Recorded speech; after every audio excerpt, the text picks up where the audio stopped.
Summit takes another stab at a variance waiver for rentals reopening June 1st. Phil Lindemann, Krystal, 93 News. First, the Eisenhower Tunnel was busier this holiday weekend than it has been in 10 weeks, with nearly 90,000 vehicles traveling the I-70 mountain corridor in Summit Friday through Sunday. That's up 22% compared to last weekend.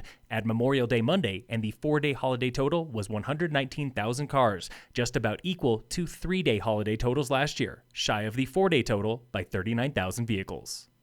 Governor Jared Polis held a press conference this afternoon explaining why restaurants can reopen at limited capacity tomorrow and summer camps can reopen June 1st. These guidelines don't make it safe, but they make it as safe as reasonably possible. 10% of Colorado's workforce is tied to the restaurant industry, roughly 294,000 people. New capacity limits of 50% or less will apply to indoor seating only. It allows for more spacing and allows for the restaurants to be able to survive, because at 50%, many of them can't get by.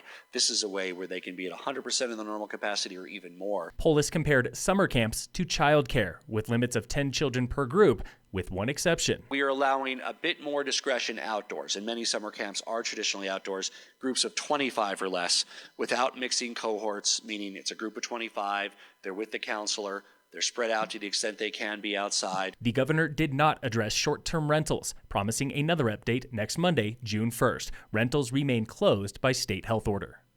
Call it the Waiver Wars. In order for a variance to be approved, your cases per 100,000 need to be 100 or less, and your positivity rate needed to be 15% or less. That was Summit County Manager Scott Vargo explaining why the state denied Summit's waiver request to reopen short-term rentals by June 1st. But 14 days of state data did not sync up with local data between May 8th and May 21st. The state was suggesting, and you can see this in their response to the variance, that our positivity rate was upwards of 19%. And we believe that our positivity rate for that 2-week period is actually just a hair over 11%. The big issue is testing, including a dozen people tested locally who do not live here or got tested a second time elsewhere. We believe our number is really about 75% of what the state is saying. Summit had another meeting with state officials today, again asking for rentals to reopen by next Monday. They agreed that the discrepancies that we outlined are legitimate and that those folks that are Park County residents shouldn't be in our numbers, that those duplicate tests shouldn't be in our numbers. Today, the county is revising a local health order to let lodges and hotels reopen next Monday in hopes the state will approve rentals by then. Frisco Town Council is meeting right now to review a concept known as the Frisco Promenade.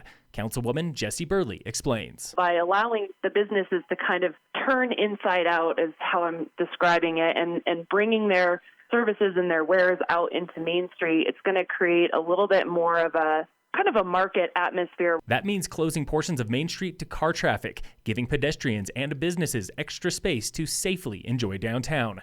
There is some apprehension. We've had a little bit of concerns from folks that have lodging properties on Main Street, just that their guests needing to access the lodge, for example. But Burley hopes this experiment is embraced. I'm really excited because it's an opportunity for us to try something that we probably otherwise would not come to consensus on. Breckenridge Town Council also votes today on closing Main Street to car traffic. Frisco would likely close between 2nd and 5th or 6th. Breck, all of Main, from French to Park Avenue. Also tonight, at the Breck meeting starting 7 p.m., Council considers an emergency ordinance to finance the downtown parking structure by leasing 7 town buildings for collateral, including Town Hall and the Rec Center. Town documents show the agreement with Vail Resorts for the South Gondola lot demands project financing approval by July 1st. Staff wants to meet that criteria through property collateral, known as certificates of participation. If approved, this emergency ordinance protects the gondola lot agreement and lets the town set future deadlines for funding and construction.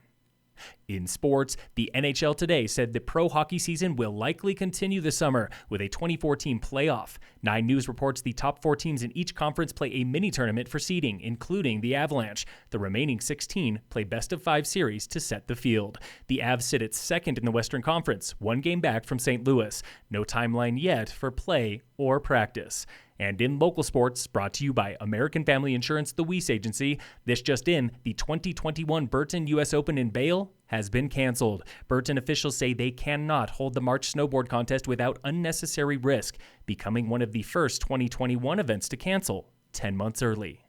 Summit Sheriff counted 522 cars this holiday, Friday through Monday, at 30 trailheads countywide, writing 10 tickets for illegal parking. Ptarmigan Trailhead in Dillon saw 8 tickets. Buffalo and Wilderness the remaining 2. Busiest trailheads were Giberson Day Use Area on Dam Road with 110 vehicles total Friday and Sunday, followed by Quandary with 62 vehicles Saturday and Monday. Phil Lindemann, Krystal, 93 News.